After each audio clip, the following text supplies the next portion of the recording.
Actualité à Starbase, vol d'essai numéro 9 du Starship, Firefly nomme sa nouvelle fusée, Seapock démontre avec succès la réutilisabilité de sa fusée, le Cargo Dragon revient sur Terre, nomination du nouveau PDG du CNES malgré une certaine opposition, lancement de la semaine. Bonjour à toutes et à tous, je suis Christophe Paget et bienvenue à Espace News pour votre revue spatiale hebdomadaire.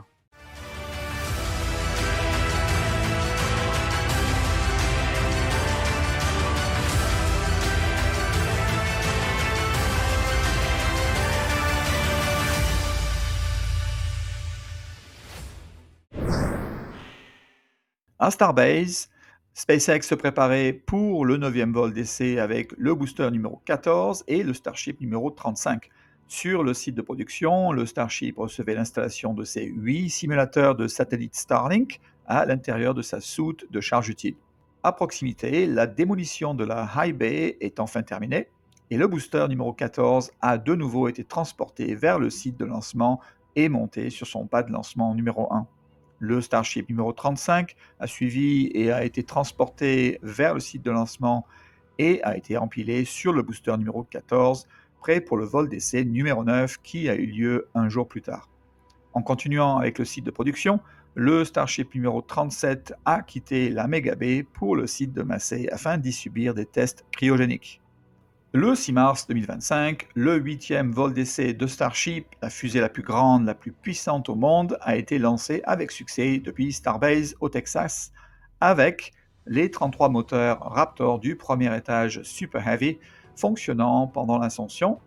Le premier étage a effectué une séparation à chaud, rallumé 11 de ses 13 moteurs prévus pour un retour à Starbase et réalisé une troisième capture réussie à la tour de lancement malgré l'échec du rallumage d'un moteur dû à des problèmes de torche d'allumage. L'étage supérieur du Starship numéro 34 a subi une défaillance lorsqu'un moteur Raptor central a connu un événement énergétique entraînant la perte de contrôle du véhicule et la télémétrie environ 9 minutes et demie après le début du vol. SpaceX a identifié une défaillance matérielle provoquant un mélange de propergol comme cause probable. Plusieurs améliorations ont été implémentées sur le Starship numéro 35, suivies par des tests au sol approfondis, incluant plus de 100 essais moteurs Raptor. Le 28 mai, finalement, SpaceX a lancé sa fusée Starship depuis Starbase City au Texas pour son 9e essai en vol. Ce vol a été marqué par la réutilisation d'un premier étage Super Heavy numéro 14 et comprenait diverses expériences pour améliorer les performances futures. Le premier étage a décollé et s'est séparé du Starship numéro 35 comme prévu et a tenté un amérissage plutôt que de retourner au site de lancement pour y être rattrapé par les bras du Mikasila, donc cela afin de maximiser la sécurité. SpaceX a poussé l'enveloppe de vol pour observer le comportement du premier étage lors d'une descente avec un angle d'attaque élevé. En conséquence, le premier étage s'est brisé avant d'atteindre son lieu d'amérissage dans le golfe du Mexique ou d'Amérique.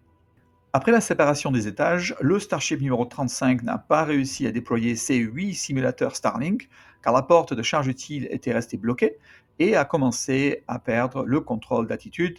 Par conséquent, SpaceX n'a pas pu tester le rallumage d'un moteur Raptor dans l'espace et la rentrée a été compromise. Le vaisseau a échoué plus de 46 minutes après le début du vol. Les problèmes précédents ont clairement été résolus, mais de nouveaux problèmes sont apparus. Elon a mentionné que les prochains vols se succéderont rapidement pour identifier et résoudre les problèmes rencontrés lors de ce vol. Lors d'une interview avec Ars Technica, Elon Musk a mentionné que le plus important est d'obtenir des données sur la manière d'améliorer la conception des tuiles de protection thermique. Donc, il s'agit essentiellement de données recueillies pendant la phase de rentrée atmosphérique à haute température afin d'améliorer les tuiles pour la prochaine itération.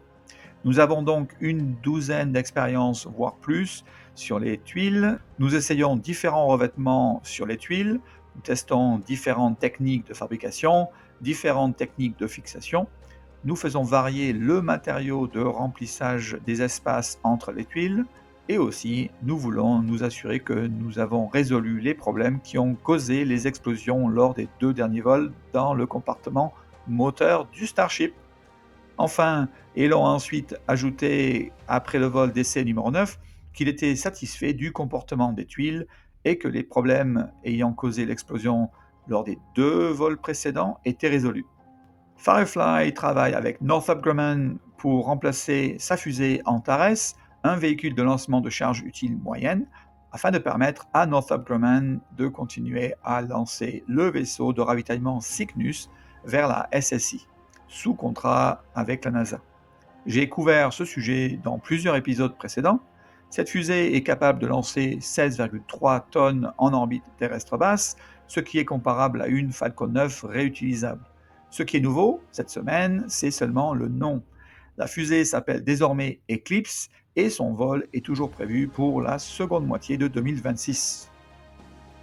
Beijing Seaport Technology Company, une entreprise spatiale privée chinoise, développe des fusées réutilisables similaires au Starship de SpaceX.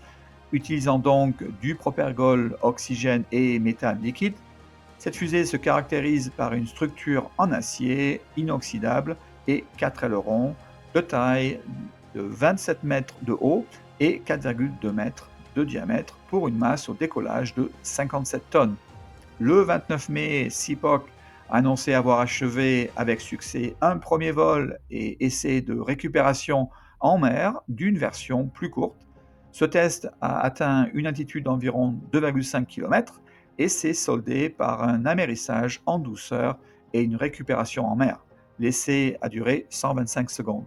La version orbitale nommée Huaxing Z1 ou XZY1 devrait décoller plus tard cette année, un objectif assez ambitieux.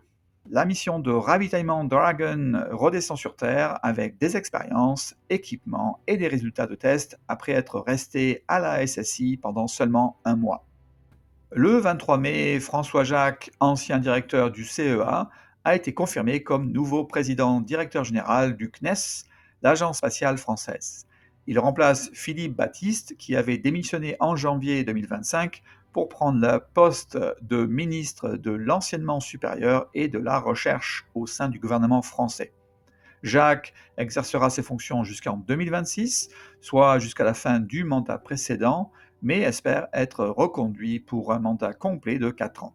Sa nomination a rencontré une opposition significative de la part des commissions parlementaires, un député l'accusant même d'être un fidèle exécutant du programme de Macron plutôt qu'un défenseur des intérêts français. Les priorités de Jacques pour le CNES incluent le renforcement de la coopération européenne, la garantie d'un accès indépendant à l'espace, le développement de technologies à double usage et la promotion de l'excellence scientifique.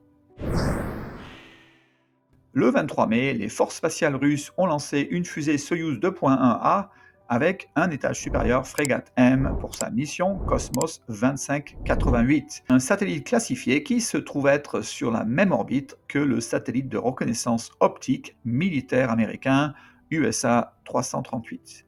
Le même jour, SpaceX a lancé une Falcon 9 depuis la Californie pour une mission Starlink Group 1116. Le premier étage a volé pour la 18e fois et a atterri sur le drone ship Of Course I Still Love You. Le 24 mai, SpaceX a lancé une Falcon 9 depuis la Floride pour une mission Starlink Group 1222. Le premier étage a volé pour la 24e fois et a atterri sur le drone ship A Shortfall of Gravitas.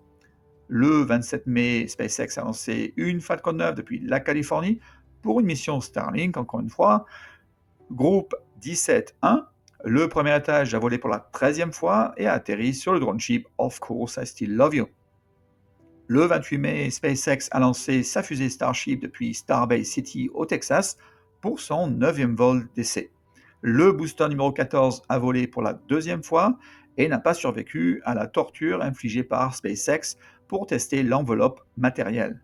Le Starship numéro 35, le premier vaisseau de version 2, a réussi à atteindre l'océan Indien, mais n'a pas réussi à délivrer sa charge utile factice, a perdu le contrôle d'altitude et a échoué lors de la rentrée atmosphérique.